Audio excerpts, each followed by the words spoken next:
We're really looking forward to having a wonderful conversation with you both and to learn about your journey and how inspirational and what motivation it has, and for other children who will be watching you, and not just children, grown-ups as well. I'm sure it's going to be something they're going to really enjoy, because I have been able to talk to these two young gentlemen before the show, and it's a wonderful, fantastic journey that they have traveled. And how has this been made possible? It's been made possible by a lady with a dream who turned it into reality. So Asma, tell us, how did you achieve this?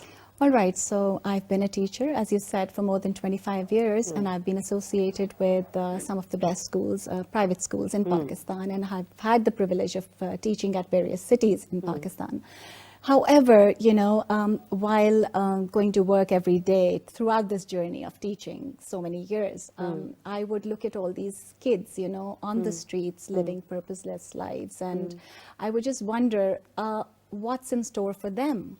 You know, because I'm going to these schools where I see these wonderful kids coming from the privileged class and getting access to quality. From the moment they're born. They're born, absolutely. The rest of their life. Yeah, and they're getting access to quality education. Their parents can afford anything for them, whereas we have these children on the streets and there's no hope for them.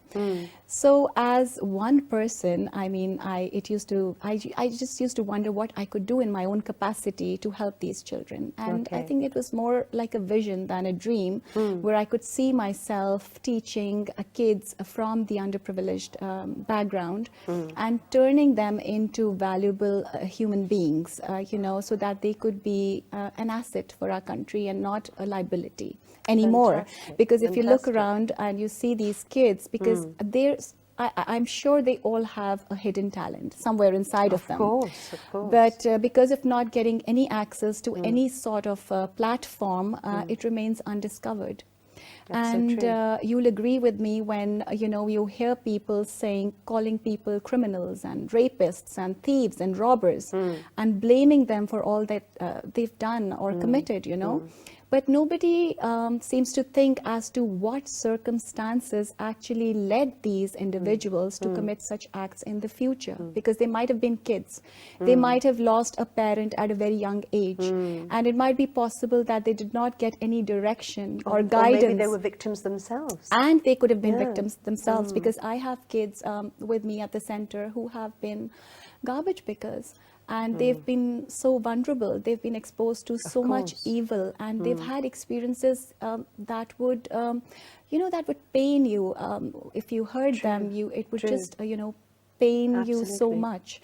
But then on the brighter side, I consider each child to be a canvas, you know, a blank canvas. And you try to put all those colors onto that canvas, and you can create a beautiful painting out of that canvas. That's so true. So I think considering that each child is a possibility, whether he comes from a privileged background or an underprivileged background, keeping this in mind, I started with this initiative, and alhamdulillah, now I don't even have to talk about it. My kids will tell you their stories, and you will get to know as the work speaks for itself. That's fantastic.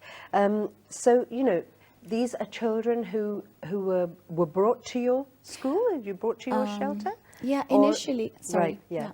So initially, when I started up this place, obviously it was my dream to get some kids, obviously not all the kids around Pakistan, just the kids that I could spot, you know, around me, or any kids who would be interested, or whose guardians would be interested. Maybe, you know, if they've lost a parent, or they don't have the means to get education, and even if they were willing to come from the remote areas far away, you know, from Sindh or Southern Punjab or Balochistan or KPK, I was just willing to take care of them, you know, like a mother, like a mentor, and a teacher.